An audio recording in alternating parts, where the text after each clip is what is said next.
ko eyon esemi abo zamete ye isimane maite o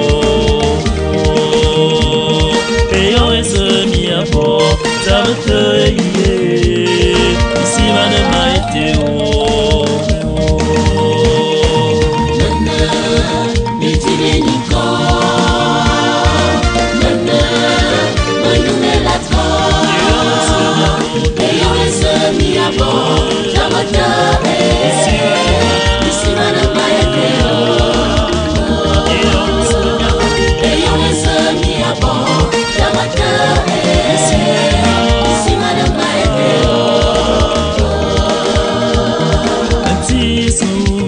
Anganyo ngambala aberayo abesanga nyena nyungu za maponi za ano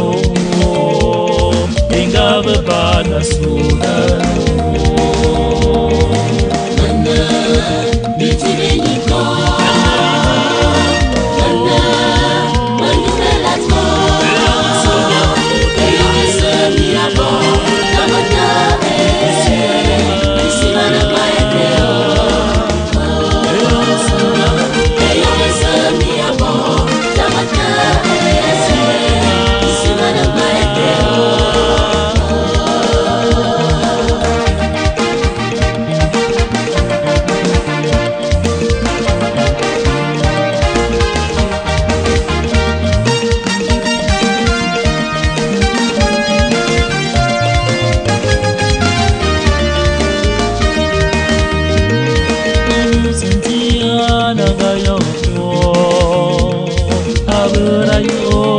abesanga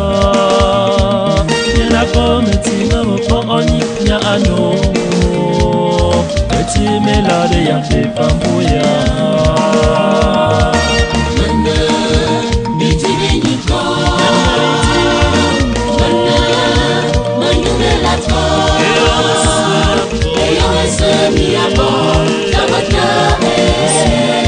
isimana maete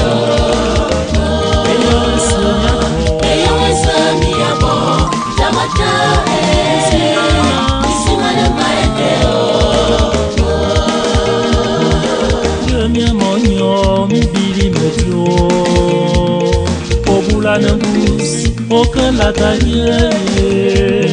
aucun la table, avec la valentine, avec la valentine.